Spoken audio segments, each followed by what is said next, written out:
Hello, my name is Trace. I'm from the state of Kansas, within the United States. I would like to introduce to you this channel consisting of English with a subtitle. The Monkey King, a superhero tale of China, retold by Aaron Shepard from The Journey to the West. High above in heaven, at the cloud palace of the golden doors, in the hall of divine mist, the Jade Emperor, ruler of heaven and earth, was having a bad day. He had spent his whole morning stamping his official seal on documents, promoting or demoting heavenly officials. In the afternoon, his wife, the Lady Queen Mother, had demanded his help with the invitation list for the grand banquet of immortal peaches.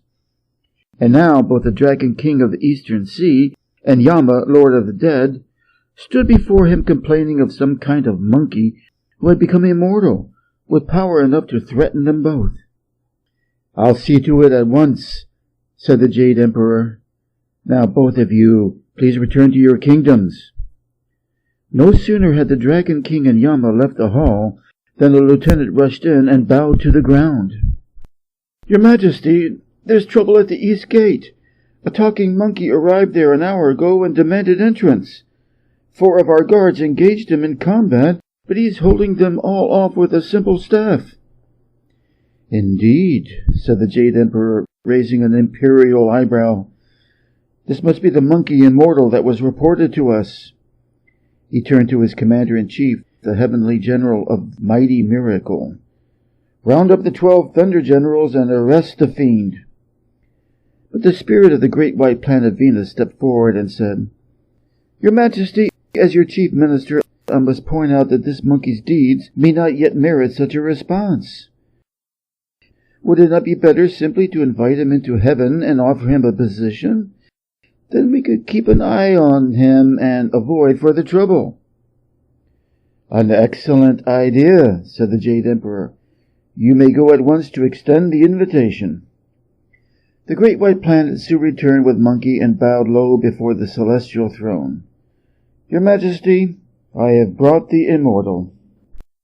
"Remarkable," said the Jade Emperor, looking Monkey up and down. "Glad to meet you too," said Monkey. "So what's it like running the universe?" A gasp went up from the great white planet and from the other court officials. The Jade Emperor stared icily at Monkey.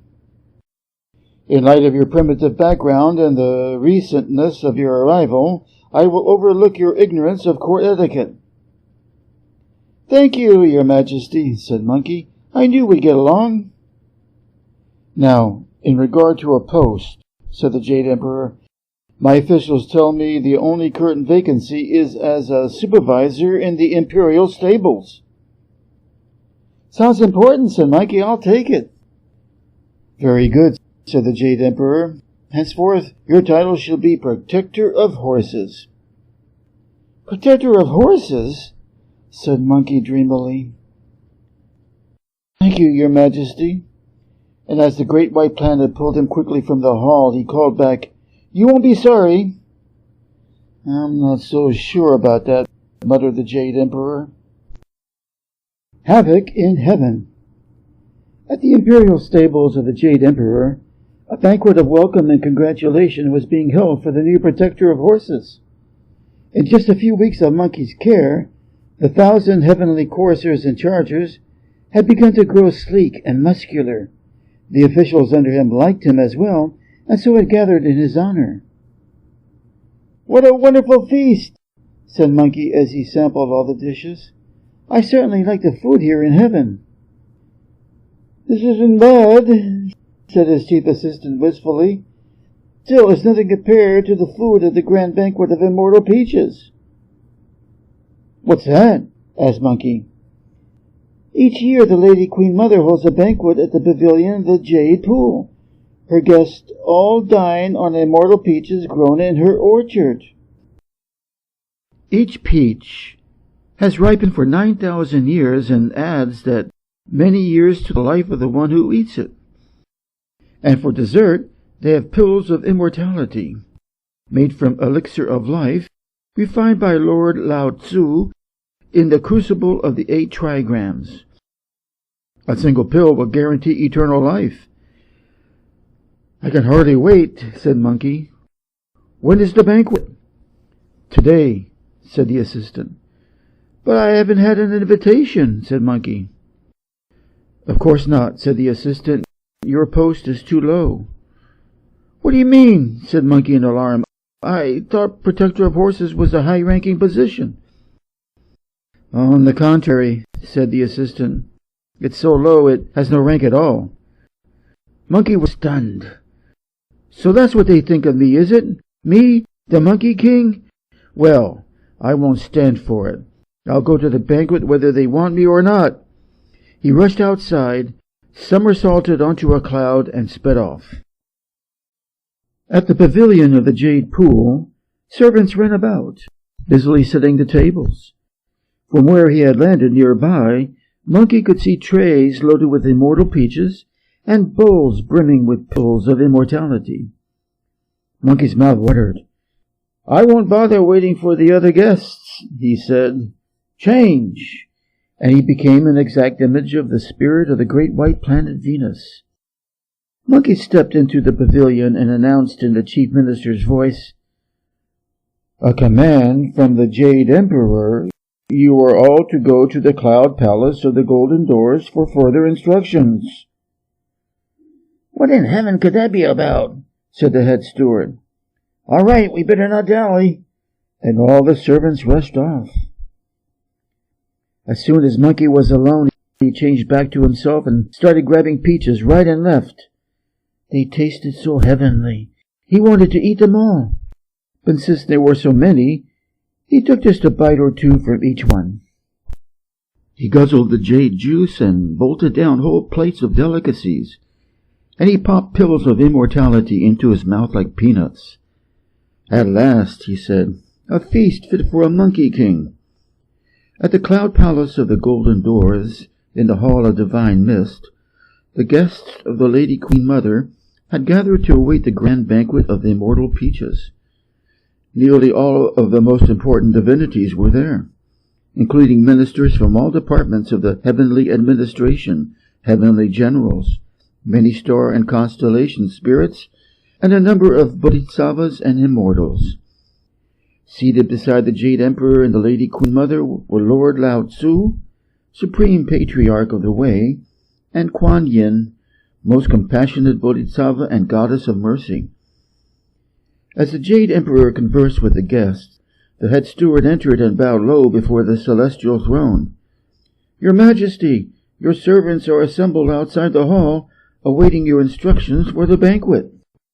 Instructions? Said the Jade Emperor. I have none to give.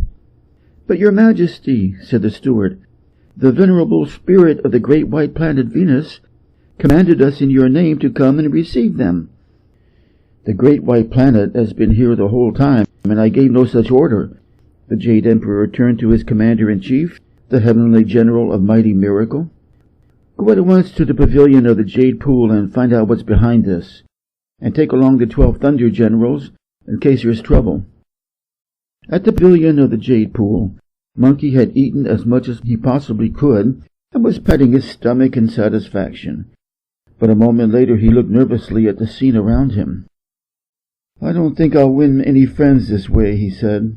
I better clear out before I'm spotted. But just then the heavenly general of mighty miracle ran up with the 12 Thunder Generals. Monstrous monkey, he bellowed. You've ruined the grand banquet of immortal peaches. There's not much doubt about that, said Monkey, with a sheepish grin. But what are you going to do about it? You sickening simian, roared Mighty Miracle. Have a taste of my battle axe. Mighty Miracle rushed at Monkey, who grabbed his staff from his ear and called, Grow! Just in time, he blocked the swing of Mighty Miracle's axe. You'll have to do better than that, said Monkey. Mighty Miracle swung again and again, but Monkey parried every blow. Soon they were moving so fast, their arms were just a blur. Mighty Miracle bellowed, Let's see if you can face my magic powers. Grow! And he shot up to over 100 feet tall. I know that trick too, called Monkey. Grow! And he was once more face to face with his opponent. The noise of their battle was deafening, and their movements raised a wind that nearly blew away the 12 Thunder Generals, but neither could gain an advantage. All at once Monkey cried, "Shrink!" and somersaulted into the air. At normal size, he sailed right by Mighty Miracle's battle axe. He brought his staff down squarely on the Heavenly General's shoulder as he passed over it. Mighty Miracle roared with pain, then quickly shrank to normal size and retreated. Now the 12 Thunder Generals surrounded Monkey and attacked him with their battle axes, swords, lances, halberds, maces, and scimitars. Monkey whirled like a top, countering every blow, but after a while he grew tired. "This is hardly a fair fight," he said, "but here's a trick you haven't seen yet." He yanked a dozen hairs from his tail, threw them in the air, and cried, "Change!" Each hair became a monkey that swung an iron staff against one of the Thunder Generals. "Now I can take a break," said Monkey. He put his staff away in his ear and stood grinning in the midst of the battle. At that moment, the Imperial chariot arrived at the pavilion with the Jade Emperor, the Lady Queen Mother, Lord Lao Tzu, and Kuan Yin. The Jade Emperor was aghast. "What did I tell you? It's that fiendish monkey again." "Just look at my banquet," cried the Lady Queen Mother. "It's a complete disaster." "Your Majesty," said Kuan Yin to the Jade Emperor, "it appears that your generals could use a bit of help in dealing with the immortal. Will you permit me?" "Most compassionate Bodhisattva," said the Jade Emperor, "I am grateful for your offer, but I must point out that you have no weapon." "I have this porcelain vase of willow twigs, which I always carry with me," replied Kuan Yi. "Allow me to show you how useful it can be." Kuan Yin stamped her foot, rose 100 feet in the air, and landed on a magic cloud. Then, taking careful aim, she dropped her vase right onto Monkey's head. Monkey dropped unconscious to the ground. The fighting monkeys at once changed back to hares, returning to his tail. Kuan Yin retrieved her vase and landed back in the chariot. "Well done," declared the Jade Emperor. "It is not worth mentioning," replied the Bodhisattva. The Heavenly General of Mighty Miracle came up. "Your Majesty, what are your wishes regarding the Protector of Horses?" "Take him at once to the execution block," said the Jade Emperor. "Cut him into 1,000 pieces." "Your Majesty," said Lord Lao Tzu, "I'm afraid such a punishment is no longer possible.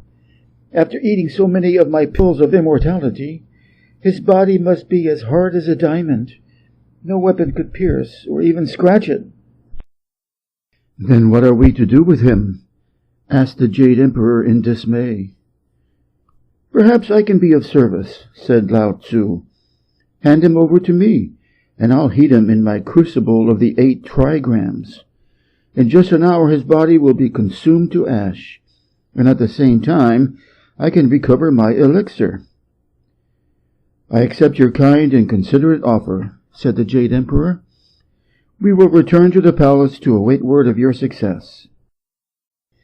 In the alchemy laboratory of the Cinnabar Palace, Lord Lao Tzu, Supreme Patriarch of the Way, dumped Monkey into the crucible of the 8 trigrams, clamped down the lid, and lifted the crucible onto the hearth. "Stoke up the fire as high as you can," he told his assistant. "We'll need the greatest heat possible to refine this villain." Meanwhile, Monkey was starting to come to. "What hit me?" he wondered, rubbing his sore head. "And where in heaven have they taken me?" He groped around in the dark. "It's some kind of porcelain pot, and it's getting warm. Are they trying to bake me or burn me to ashes? Well, I won't let them do it." Monkey pushed and kicked at the lid, but it wouldn't give. Then he took the miniature staff from his ear, held it pointing up, and said, "Grow!" In a flash, the staff enlarged to 5 feet, pushing against the bottom of the crucible and shattering the top. As Monkey jumped out, he knocked over the astonished Supreme Patriarch, sending him head over heels. Monkey ran in a blind rage all the way from the Cinnabar Palace to the Cloud Palace of the Golden Doors. brandishing his staff at every heavenly official along the way. At the palace steps he found the heavenly general of mighty miracle and the 12 thunder generals, who all grew pale at the sight of him. "So you thought you could do away with the Monkey King?" shouted Monkey. "Well, here's a message for the Jade Emperor. I'm no longer the protector of horses. I'm now the great sage equal to heaven. And he's no longer the Jade Emperor because I'm taking over. If he doesn't step down from the celestial throne, I'll come and pull him off it." In the Hall of Divine Mist, the Jade Emperor could hardly believe the message he had heard from the heavenly general. "The audacity of this wretched monkey knows no bounds," he declared. "Gather as many soldiers as you need and wipe him out." "Your Majesty," said the heavenly general uneasily, "I fear we are unable to do so. The creature is too powerful a fighter for any single warrior to defeat. And if we send great numbers against him, he can easily outdo us with an army made from the hairs of his body. Even if we capture him again, we have no way to destroy or imprison him." "Just what are you telling me?" asked the Jade Emperor in amazement. "That I must give up my throne to this stinking monkey?" "Your Majesty," said Kuan Yin, "I don't think it need come to that. There is still one who could defeat the rebellious immortal and preserve your rule. Why not send to the Western Paradise and ask the assistance of the Buddha?" The Jade Emperor said, "If the resources of heaven are not enough to defeat this monster, I suppose I have no choice." Moments later, the spirit of the great white planet Venus was speeding on a magic cloud out of the west gate of heaven. It was not long before he reached the Western Paradise, where he landed on the Mountain of Miracles and entered the Temple of the Thunderclap. The Buddha listened closely to the message of the great white planet. Then he turned to his disciples. "Remain steadfast in your practice of meditation until my return." Outside the cloud palace of the golden doors, Monkey marched up and down, swinging his staff, till his patience ran out. "Time's up," he yelled at the quaking thunder generals. "I'm coming in." But just as he stepped forward, a magic cloud landed in front of him. Off it stepped a huge man in the robe of a monk. "What's this?" said Monkey. "Who are you, old monk, and why are you standing in my way?" The man laughed. "I am Siddhartha, often called the Buddha. I am told you call yourself the great sage equal to heaven, and even demand the Jade Emperor's place on the celestial throne." "That's right," said Monkey. "He's been there long enough. Someone else should get a turn." "The Jade Emperor," said the Buddha, "has been perfecting himself through 4 million lifetimes, for over 200 million years, and you're not yet even fully human. What makes you think you're suited to rule heaven and earth?" "I have great powers," said Monkey. "I've mastered the 72 changes, and I can travel for hundreds of miles with a single somersault." "Indeed," said the Buddha.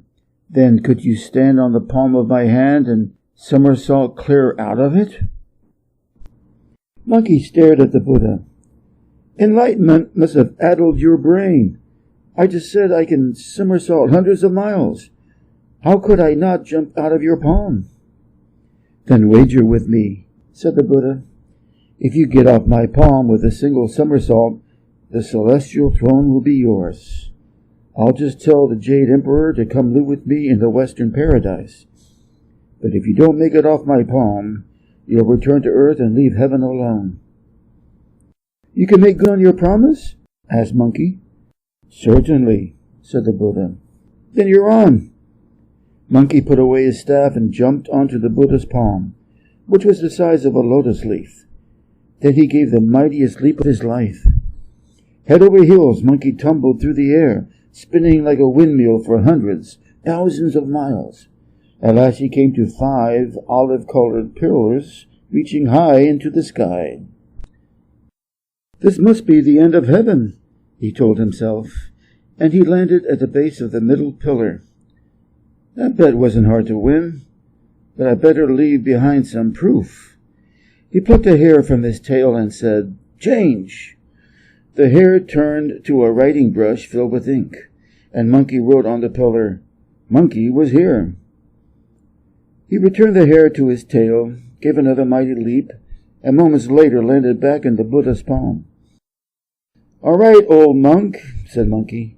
"Now keep your part of the bargain and tell the Jade Emperor to clear out." "You impudent ape," said the Buddha. "You've been on my palm the whole time." "What are you talking about?" said Monkey. "I somersaulted clear to the end of heaven. If you don't believe me, come see the proof for yourself." "There's no need to go anywhere," said the Buddha. "Just look down." Monkey looked down, and there at the base of the Buddha's middle finger were the characters, "Monkey was here." "It can't be," declared Monkey. "It's some kind of trick. I'm going back to look for myself." But before Monkey could leap again, the Buddha turned his hand over, thrust Monkey out the west gate of heaven, and pushed him down to earth. The hand turned into a 5-peak mountain which pinned Monkey between stone walls. His head and arms were out, but the rest of him was hopelessly trapped. "You can't do this to me," cried Monkey. "I'm the Monkey King. I'm an immortal. I'm the great sage equal to heaven. Let me out." He stopped to consider. Then he added, "Please?" Epilogue. To stone returned. High above in heaven, outside the cloud palace of the golden doors, the Buddha was receiving profuse thanks and congratulations from the Jade Emperor, the Lady Queen Mother, and Lord Lao Tzu. But at last he said, "I must now return to my disciples in the Western Paradise." He turned to Kuan Yin, most compassionate Bodhisattva and Goddess of Mercy. "Would you care to accompany me?" As the two flew west on magic clouds, Kuan Yin said gently, "No doubt the rebellious immortal deserved a strict punishment, but wasn't eternal imprisonment a bit harsh?" "His punishment is not eternal," replied the Buddha. "You remember I once told you about this very monkey. He is destined to become an enlightened one, a Buddha." "And how will that come about?" asked Kuan Yin. 500 years from now," said the Buddha, "I will need a messenger from the Middle Kingdom to come to the Western Paradise and carry back holy scriptures. It will be your own role to find a man or woman worthy of the task. At that time, too, you will recruit our penitent monkey friend to protect the messenger on the long and perilous journey. By doing so, the monkey will atone for his crimes and earn enlightenment." "The compassion of the Buddha is beyond measure," said Kuan Yin. Buddha and Bodhisattva smiled at one another and touched hands lightly. Far ahead, the temple of the thunderclap gleamed in the setting sun.